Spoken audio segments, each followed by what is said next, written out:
ಕಾಂಗ್ರೆಸ್ ಸರ್ಕಾರದ ವಿರುದ್ಧ ಅದರಲ್ಲೂ ಮುಖ್ಯವಾಗಿ ಮುಖ್ಯಮಂತ್ರಿ ಸಿದ್ದರಾಮಯ್ಯನವರ ವಿರುದ್ಧ ನಡೀತಾ ಇರುವ ದೋಸ್ತಿ ಪಾದಯಾತ್ರೆ ಇವತ್ತು 6ನೇ ದಿನಕ್ಕೆ ಕಾಲಿಟ್ಟಿದೆ. ತುಬಿನಕೆರೆಯಿಂದ 6ನೇ ದಿನದ ಪಾದಯಾತ್ರೆ ಪ್ರಾರಂಭ ಆಗಿದೆ. ಮಂಡ್ಯ ತಾಲೂಕಿನ ತುಬಿನಕೆರೆ ಕೈಗಾರಿಕಾ ಪ್ರದೇಶದಿಂದ ಶ್ರೀರಂಗಪಟ್ಟಣದವರೆಗೆ ಇವತ್ತು ಕಾಲ್ನಡಿಗೆ ನಡೆಯಲಿದೆ. ಇವತ್ತಿನ ಪಾದಯಾತ್ರೆಗೆ ಕಲಾ ತಂಡಗಳು ಕೂಡ ಸಾಥ್ ನೀಡಿದೆ. ನಿನ್ನೆ ಬಿಜೆಪಿಯ ರೈತ ಮೋರ್ಚಾ, ಇವತ್ತು ಕೆಲ ಕಲಾ ತಂಡಗಳು ಸಾಥ್. ಡೊಳ್ಳು ಕುಣಿತ, ತಮಟೆ, ಪೂಜಾ ಕುಣಿತ, ಗಾರುಡಿ ಗೊಂಬೆ ಸೇರಿದಂತೆ ವಿವಿಧ ಕಲಾ ತಂಡಗಳು ಇವತ್ತಿನ ಕಾಲ್ನಡಿಗೆಯಲ್ಲಿ ಭಾಗಿಯಾಗಿದ್ದಾವೆ.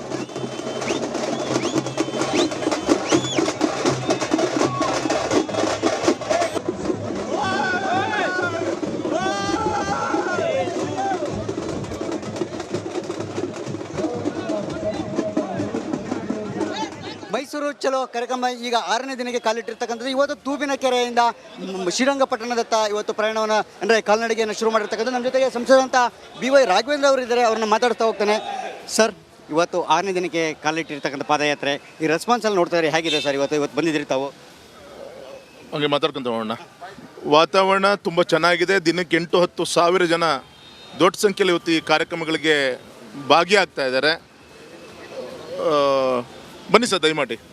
ಇವತ್ತು ನಾವು ಒಂದು ವಿರೋಧ ಪಕ್ಷವಾಗಿ ಈ ಸರ್ಕಾರ ಮಾಡಿದಂಥ ತಪ್ಪನ್ನು ನ್ಯಾಯಯುತವಾಗಿ ಆ ಚಂದ್ರಶೇಖರ ಕುಟುಂಬಕ್ಕೆ, ಆ ಪರಿಜಾತಿ ಪರಿಷತ್ ಪಂಗಡಕ್ಕೆ ಮಾಡಿದಂಥ ಅನ್ಯಾಯ, ಆ ಹಣವನ್ನು ಬೇರೆ ಉದ್ದೇಶಕ್ಕೆ ದುರುಪಯೋಗಪಡಿಸ್ಕೊಂಡಿದ್ದಾರೆ. ಇದನ್ನು ತೆಗೆದುಕೊಂಡು ಪಾದಯಾತ್ರೆಯನ್ನು ನಮ್ಮ ಗೌರವಾನ್ವಿತ ವಿಜಯೇಂದ್ರ ಅವರು, ನಮ್ಮ JDSನ ನಾಯಕರು ಒಟ್ಟಾಗಿ ಇವತ್ತು ಪಾದಯಾತ್ರೆ NDA ನೇತೃತ್ವದಲ್ಲಿ ಆಗ್ತಾ ಇದೆ. ಆದರೆ ಇದನ್ನು ಪ್ರಶ್ನೆ ಮಾಡಿದಾಗ ಇದ್ರ ಬಗ್ಗೆ ಆಲ್ಟರ್ನೇಟಿವ್ ಇನ್ನೊಂದು ಕಾರ್ಯಕ್ರಮ ಮಾಡ್ತೀನಿ ಅಂತ ಹೇಳಿ ಹಗುರ ಮಾತಾಡುವಂಥ ಒಂದು ಪ್ರಯತ್ನ ಮಾಡ್ತಿದ್ದೆ. ಇದೆಲ್ಲದೂ ಕೂಡ ಜನ ಗಮನಿಸ್ತಾ ಇದ್ದಾರೆ. ನಾಳೆ ಸಿದ್ದರಾಮಯ್ಯ ಅವರು ದೊಡ್ಡ ಮಟ್ಟದಲ್ಲಿ ಎಲ್ಲ ಅವಧಿಯ ಹಗರಣಗಳನ್ನ ಬಿಚ್ಚಿಡ್ತೇನೆ ಅಂತ ಹೇಳಿದ್ದಾರೆ. ನಾಳೆ ಕಾರ್ಯಕ್ರಮ ಮಾಡಲಿ, ಎಲ್ಲದೂ ಕೂಡ ಎದುರಿಸೋಣ. ಇದಿಷ್ಟು ಕೂಡ BY ರಾಘವೇಂದ್ರ ಅವರ ಮಾತು. ಅವ್ರು ಹೇಳುವಂತೆ ನಾಳೆ ಸಿದ್ದರಾಮಯ್ಯ ಅವರ ಏನು ಕಾರ್ಯಕ್ರಮ ಇದೆ ಮೈಸೂರಿನಲ್ಲಿ ಸಮಾವೇಶ, ಆ ಕಾರ್ಯಕ್ರಮದಲ್ಲಿ ಯಾವೆಲ್ಲ ಹಗರಣಗಳನ್ನು ಬಿಚ್ಚಿಡ್ತೇನೆ ಅಂತ ಅಂತಕ್ಕಂಥದ್ದು ನಮಗೆ ಮುಖ್ಯ ಅಲ್ಲ. ಅದು ಏನು ಬಿಚ್ಚಿಡಲಿ ಅಂತಕ್ಕಂಥ ಮಾತನಾಡಿರ್ತಕ್ಕಂಥದ್ದು. ಜೊತೆಗೆ ಎಲ್ಲವನ್ನು ಕೂಡ ಎದುರಿಸೋದಕ್ಕೆ ನಾವು ಸಿದ್ಧರಿದ್ದೇವೆ ಅಂತಕ್ಕಂಥ ಮಾತನ್ನು ಕೂಡ ಹೇಳಿರ್ತಕ್ಕಂಥದ್ದು. ಕ್ಯಾಮ್ರಾ ಪರ್ಸನ್ ಶಿವ ಜೊತೆ ಸುರೇಶ್, ರಿಪಬ್ಲಿಕ್ ಕನ್ನಡ, ತುಬಿನಕೆರೆ.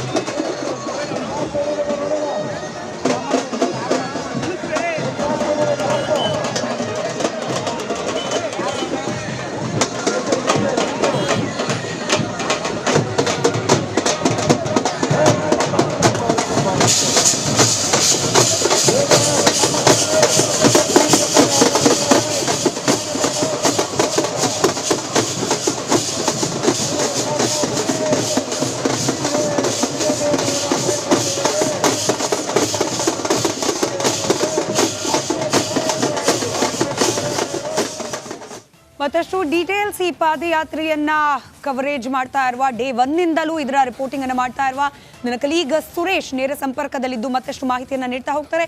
ಸುರೇಶ್, ಇವತ್ತು 6ನೇ ದಿನ. ನಿನ್ನೆ ಕೊಂಚ ಮುಜುಗರ ನಾವು ಗಮನಿಸಿದ್ವಿ, ಪ್ರೀತಮ್ ಗೌಡ ಅವರ ಎಂಟ್ರಿ, ಅದಾದ್ಮೇಲೆ JDS ಹಾಗೆ ಬಿಜೆಪಿ ಕಾರ್ಯಕರ್ತರ ನಡುವಿನ ಮಾರಾಮಾರಿ. ಇವತ್ತು ಆ ಡ್ಯಾಮೇಜ್ ಅನ್ನ ಕಂಟ್ರೋಲ್ ಮಾಡೋ ನಿಟ್ಟಿನಲ್ಲಿ ಯಾವ ರೀತಿ ಸಾಗುತ್ತೆ ಪಾದಯಾತ್ರೆ?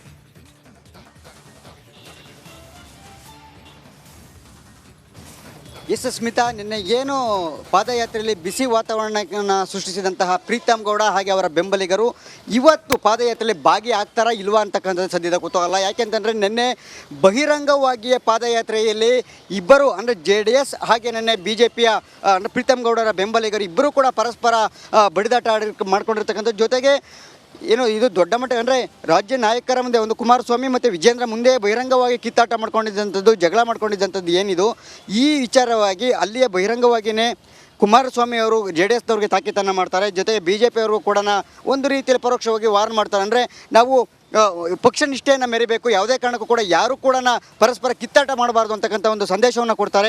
ಜೊತೆಗೆ BY ವಿಜೇಂದ್ರ ಕೂಡ ಅವರ ಬೆಂಬಲಿಗರಿಗೆ ಸಂದೇಶವನ್ನು ಕೊಡ್ತಾರೆ, ಯಾರು ಕೂಡ ಮಾತಾಡಬಾರ್ದು, ಎಲ್ಲರೂ ತುಟಿಕ್ ಪಿಟಿಕಂದೆ ಹೊರಡಬೇಕು ಪಾದಯಾತ್ರೆಯಲ್ಲಿ ಅಂತಕ್ಕಂಥ ಒಂದು ವಾರ್ನನ್ನು ಮಾಡ್ತಾರೆ. ಆಗಷ್ಟೇ ಶಾಂತವಾಗುತ್ತೆ. ಅದರ ಜೊತೆಗೆ ಅದಾದ ನಂತರ ಕೆಲ ನಾಯಕರು ಕೂಡ ನಮ್ಮ ಕೆಲವೊಂದು ಕಡೆಯಲ್ಲಿ ಹೇಳ್ಕೊಂಡಂತೆ ಪ್ರಕಾರ ನಮ್ಮ ಆಪ್ತರ ಬಳಿಯಲ್ಲಿ ಇವತ್ತಿಂದ ಏನು ಪ್ರೀತಮ್ ಗೌಡರು ಇವತ್ತು ಸಭೆಗೆ ಏನೋ ಪಾದಯಾತ್ರೆಯಲ್ಲಿ ಸೂಕ್ತ ಅಲ್ಲ ಅಂತಕ್ಕಂಥ ಅಭಿಪ್ರಾಯಗಳನ್ನ ಹಂಚ್ಕೊಂಡಿರ್ತಕ್ಕಂಥ. ಜೊತೆಗೆ BY ವಿಜೇಂದ್ರ ಅವ್ರಿಗೂ ಕೂಡ ಈ ಪಾದಯಾತ್ರೆಗೆ ಮತ್ತೆ ಪ್ರೀತಮ್ ಗೌಡರು ಬಂದರೆ ಮತ್ತೆ ಗಲಾಟೆ ಗದ್ದಲಗಳಾಗತ್ತೆ ಅಂತಕ್ಕಂಥ ಸಲಹೆಯನ್ನು ಯಡಿಯೂರಪ್ಪ ಅವರಿಗೆ ಮತ್ತು ವಿಜೇಂದ್ರ ಅವ್ರಿಗೂ ಕೂಡ ಕೊಟ್ಟಿರ್ತಕ್ಕಂಥ. ಜೊತೆಗೆ JDSನ ಕಾರ್ಯಕರ್ತರು ಅಂದರೆ ಸ್ಥಳೀಯ ಮುಖಂಡರುಗಳು ಕೂಡ ವಿಜೇಂದ್ರ ಅವರಿಗೆ ಮನವಿಯನ್ನು ಮಾಡಿಕೊಂಡಿದ್ದಾರೆ ಅಂತಕ್ಕಂಥ ನಮಗೆ ತಿಳಿದು ಬಂದಿರುವಂಥ ಮಾಹಿತಿ. ಆದರೆ ಇವತ್ತಿನ ಪಾದಯಾತ್ರೆ ಬಂದಿದ್ದೆ ಆದರೆ ಮತ್ತೆ ಏನಾದರೂ ಗಲಾಟೆ ಗದ್ದಲ ಆಗುವಂಥ ಸಾಧ್ಯತೆಗಳು ಭಾಳ ದಟ್ಟವಾಗಿರ್ತಕ್ಕಂಥದ್ದು. ಯಾಕೆಂತಂದರೆ ಇದು ಕೇವಲ ಇಷ್ಟಕ್ಕೆ ನಿಲ್ಲುವಂಥದ್ದಲ್ಲ. ಹೈಕಮಾಂಡ್ ಮಟ್ಟದಲ್ಲಿ ಏನು ಗುಟ್ರು ಹಾಕಿದಂಥ ಕುಮಾರಸ್ವಾಮಿ ಅವರು ಕೊನೆಗೆ ಪಾದಯಾತ್ರೆನೇ ಮಾಡಲ್ಲ ಅಂತಂದವರು ಕೊನೆಗೆ ಹೈಕಮಾಂಡ್ ನಾಯಕರ ಮತ್ತು ಸಮಕ್ಷಮದಲ್ಲಿ ರಾಜ್ಯದ ನಾಯಕರ ಸಮಕ್ಷಮದಲ್ಲಿ ಕೊನೆಗೆ ಪಾದಯಾತ್ರೆಗೆ ಒಪ್ಪಿದ್ದಾಯಿತು, ಪಾದಯಾತ್ರೆಯನ್ನು ಶುರು ಮಾಡಿದ್ದಾಯಿತು.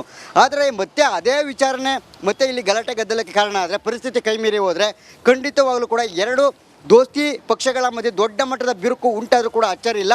ಆ ದೊಡ್ಡ ಮಟ್ಟದ ಬಿರುಕು ಉಂಟಾಗೋದಕ್ಕೆ, ಕಂದಕ ಉಂಟಾಗೋದಕ್ಕೆ ಪ್ರೀತಮ್ ಗೌಡ್ರ ಕಾರಣ ಅನ್ನೋದೇ. ಆದರೆ ಪ್ರೀತಮ್ ಗೌಡ್ರ ಪಕ್ಷದಲ್ಲಿ ಯಾಕೆ ಇರಬೇಕು ಅಂತಕ್ಕಂಥದ್ದು ಕೂಡ ಪಕ್ಷದಲ್ಲಿ ಹಲವರ ಒಂದಷ್ಟು ಅಭಿಪ್ರಾಯ ಮತ್ತು ಅವರ ಒಂದಷ್ಟು ಅಭಿಮತಗಳು ಕೂಡ ಈಗ ಅವೆಲ್ಲವನ್ನು ಕೂಡ ರಾಜ್ಯ ನಾಯಕರ ಮುಂದೆ ಇಟ್ಟಿರ್ತಕ್ಕಂಥದ್ದು. ಸೊ ರೈಟ್ ಧನ್ಯವಾದ ಸುರೇಶ್ ಮಾಹಿತಿಗಾಗಿ.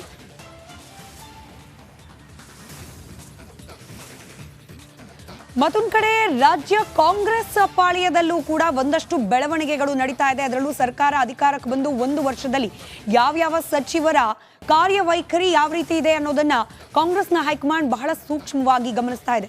ಹೀಗಾಗಿ ಕೆಲ ಸಚಿವರಿಗೆ ಮುಂದಿನ ಬೆಳವಣಿಗೆಗಳು ಆತಂಕಕ್ಕೆ ಕಾರಣವಾಗ್ತಾ ಇದೆ. ಈ ಕುರಿತಾದ ಒಂದು ಡೀಟೇಲ್ ರಿಪೋರ್ಟ್ ನಿಮ್ಮ ಮುಂದೆ.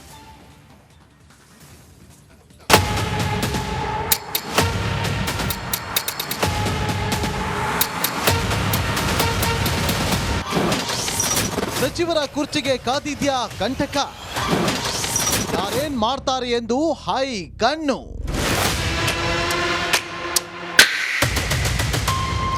ರಾಜ್ಯ ರಾಜಕೀಯದಲ್ಲಿ ಒಂದಲ್ಲ ಒಂದು ಮಹತ್ವದ ಬೆಳವಣಿಗೆಗಳು ನಡೆಯುತ್ತಿದ್ದು ಸರ್ಕಾರದ ನಡೆ ಮೇಲೆ ಕಾಂಗ್ರೆಸ್ ಹೈಕಮಾಂಡ್ ಕಣ್ಣಿಟ್ಟಿದೆ. ಕಾಂಗ್ರೆಸ್ ಸರ್ಕಾರದ ಮೇಲೆ ಬಂದಿರುವ ಸಾಲು ಆರೋಪ ಕೇಳಿ ಬಂದ ಹಿನ್ನೆಲೆ ಹೈಕಮಾಂಡ್ ಹೆಚ್ಚಿನ ನಿಗಾ ಇಟ್ಟಿದ್ದಾರೆ. ಯಾವ್ಯಾವ ಸಚಿವರು ಏನೇನು ಮಾಡ್ತಾ ಇದ್ದಾರೆ ಅಂತ ವಾಚ್ ಮಾಡ್ತಿದ್ದಾರೆ.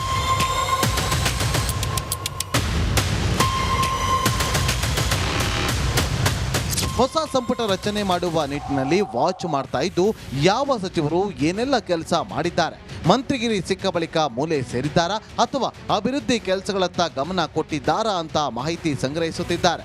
ಯಾಕಂದ್ರೆ ಪರ್ಫಾರ್ಮೆನ್ಸ್ ಇಲ್ಲದ ಸಚಿವರನ್ನ ಕೈ ಬಿಡಲು ಕಾಂಗ್ರೆಸ್ ಹೈಕಮಾಂಡ್ ನಿರ್ಧಾರ ಮಾಡಿದೆ. ಮೂಡ ಕೇಸ್ ಶಾಂತವಾಗ್ತಾ ಇದ್ದಂತೆ ರಾಜ್ಯಕ್ಕೆ ವರಿಷ್ಠರು ಬರಲಿದ್ದು ಖಾತೆ ಬದಲಾವಣೆಗೆ ಚಿಂತನೆ ನಡೆಸಿದ್ದಾರೆ. ಹೀಗಾಗಿ ಹಲವು ಸಚಿವರಿಗೆ ಢವಢವ ಶುರುವಾಗಿದೆ. ಹಾಗಾದ್ರೆ ಯಾವ ಸಚಿವರಿಗೆ ಕಂಟಕ ಕಾದಿದೆ ಅನ್ನೋದನ್ನ ನೋಡೋದಾದ್ರೆ, ಮಧು ಬಂಗಾರಪ್ಪ ಶಾಸಕರಿಗೆ ಗೌರವ ಕೊಡಲ್ಲ, ಕೆಲಸ ಮಾಡಲ್ಲ, ಹೇಳಿದವರಿಗೆ ಲೋಕಸಭಾ ಟಿಕೆಟ್ ಕೊಟ್ಟರು ಗೆಲ್ಲಿಸಲಿಲ್ಲ, ಪಕ್ಷದಲ್ಲಿ ಮಿತ್ರರಿಗಿಂತ ಶತ್ರುಗಳೇ ಹೆಚ್ಚಾಗಿರುವುದು.